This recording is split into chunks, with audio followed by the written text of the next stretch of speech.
Today we are going to compare Undertale and Call of Duty in order to find which of these games executes the art of combat better. First, we have to define what we mean by combat. Maybe you haven't noticed, but Undertale is a pixel art RPG 2D game while Call of Duty is in 3D, it's a shooter and it's about the World War. So how could we even begin to compare the games in the first place? Well, we can do it by not focusing on those technical aspects of the game. We have to go deeper, but also more abstract.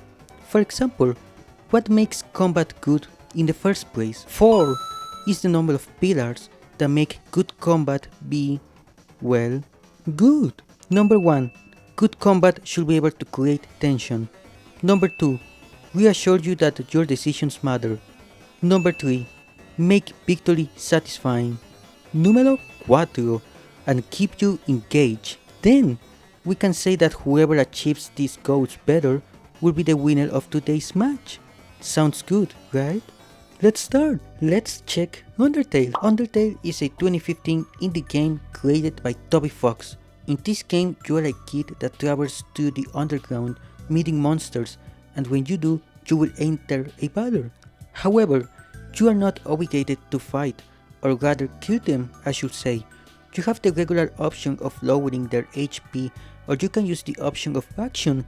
In this way, you will try to convince them that fighting is not the best option, and you'll be able to forgive them and finish the battle without having to kill anyone. This ability of mixing both a regular RPG encounter with a twist of being able to forgive the monsters is one of the core aspects of Undertale, and is one of the aspects that helped Undertale gain popularity. Let's check Call of Duty. Call of Duty is a first-person shooter series created by Infinity Ward, the first game releasing in 2003. Throughout the series, you'll take on the role of a soldier and fight your way to different conflicts and battlefields. However, unlike Undertale, there isn't really an alternative to fighting your enemies. When you encounter an opposing soldier, your main objective is to take them down before they can take you down. You'll have access to a wide variety of weapons, from rifles and shotguns to explosives and other equipment, and you'll have to use them to survive the battlefield and complete your objectives. This more aggressive focus is what has helped Call of Duty be a popular series across the years, and especially when it released back in the day. Let's check pillar by pillar to see who ends up with the most wins. Number 1. Good combat should be able to create tension. We can define tension by saying that it's the result of not knowing if your next move will lead to success or not. Tension comes from uncertainty, risk, and consequences. With Undertale, if you're trying to kill the monsters, then there won't be much tension due to how you actually hurt them, in this case by timing the white line in the middle of the spectrum. But the true tension comes when you're dodging the attacks of the enemies and not knowing if you'll survive to act again. So, we put into practice the uncertainty by not knowing what will be the next attack pattern from the enemy, the risk by having to dodge a harder pattern, and the consequences by killing the monster and therefore becoming an even bigger monster ourselves. With Call of Duty it's a little bit more complex, but for the sake of the argument, let's use the zombies mode.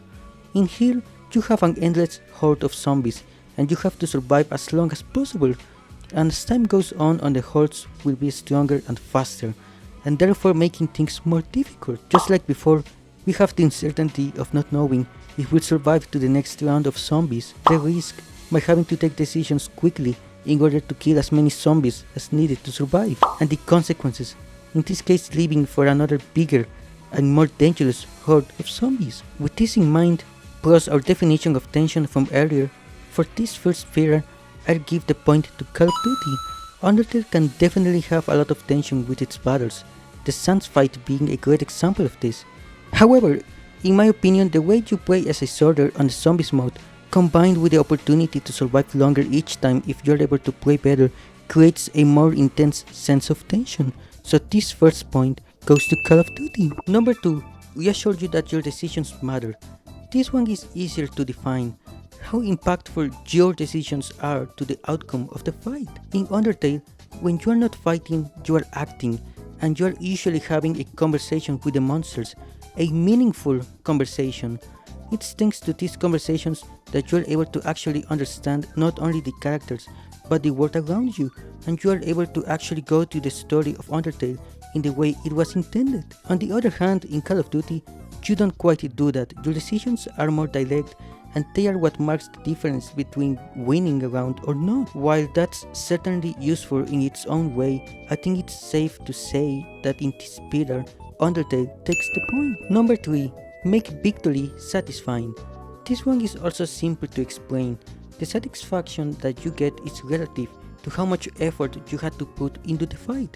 If you are one-shotting everyone, then that's not fun, that's boring. But if you worked hard for it, and you use the mechanics of the game to beat a well-designed challenge, then that's a surefire way to gain satisfaction from the fight. So let's start with Call of Duty this time. Now this one is tricky since the game has many modes, so you can in quotes win by doing an Easter egg on a map or by surviving under survival modes. For the sake of the argument, we'll check the Easter egg method. Call of Duty Easter eggs work as multi-step hidden puzzles ranging from simple audio cues to elaborate lore-driven main quests. Players activate obscure triggers like shooting specific objects, inputting codes, or interacting with items in a precise order in order to unlock secret songs, high-tier loot, or cinematic story endings. And I must say, Call of Duty starts super strong for this pillar. We have a beginning, a middle, and an end. We have a goal and a reward set up from the beginning, and also since these are Easter eggs, it means that it's your choice to search for them or just focus on the regular game loop, offering the player freedom to play how they want to an extent. Will Undertale be able to surpass this? Now with Undertale you have in essence two routes when it comes to gameplay.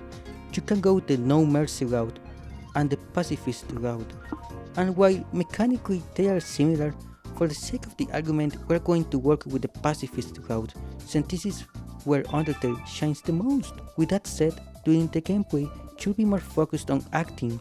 This usually means having a conversation with the monster in front of you, and while that happens you will also focus on dodging their attacks that are different depending on the monster that you are talking to, and by having a conversation with them you'll be able to know about their likes, dislikes and such. You'll be able to learn more about the world that you are exploring while playing. In this case, a victory will mean being able to forgive the monsters after having a conversation with them. So meeting a new monster, learning about them, and being able to survive their attacks and ultimately forgive them, and therefore making a new friend, is definitely satisfying. With that said, this is my video, and while personally I want to give the point to Undertale, I frankly can't slide how well implemented the Easter eggs method was implemented on Call of Duty. I'm not saying that Undertale is bad, of course, it's really good. What I'm saying is that for this video, for this question about victory being more satisfying, I can see Call of Duty winning the point. We are 2 for 1. Will Undertale be able to tie the game? Number 4. Keeping you engaged. And we are on the last point for today. For today, I would like to define being engaged via a test of some sorts. Am I able to play the game and watch YouTube or something else at the same time without being punished? If I can, then the game doesn't seem to be doing a good job at keeping you engaged. Do you agree? No? Fuck! Let's start with Undertale this time. And yeah, there's no way you can watch a YouTube video while playing the game.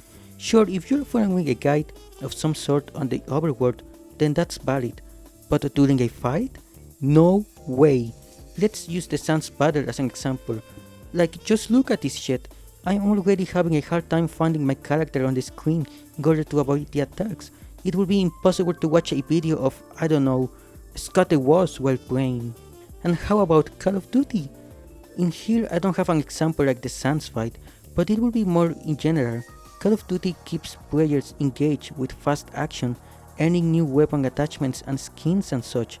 However, a potential drawback from the game could be how the core gameplay loop can feel repetitive, even across the different modes like zombies, the search of Easter eggs and such. I can see how after a couple of hours you could dislike repeating similar matches and might need a break. And this is where I think Undertale shines. because when you fight a monster, they all have a different bullet pattern and a different way to convince them to forgive them, and when different monsters combine then these possibilities mix to an enormous extent. And that's why I believe that Undertale takes this point, leaving us with a tie, 2 for 2 for both games. In conclusion, for today's encounter we got a tie. I like to take this as an opportunity to show that both titles, while having lots of difference in the surface, when we try to see who makes a specific job better in a more abstract way, we're able to compare them. Ultimately, these videos are just for fun, and if you're a fan of only one title and this helped you catch the attention of the other title, then that's great. That will be all for today's video. By all means, thank you so much for your support, guys. Any kind of like, comment and subscribe that you can give me helps me like you guys have no idea. Please have a good one.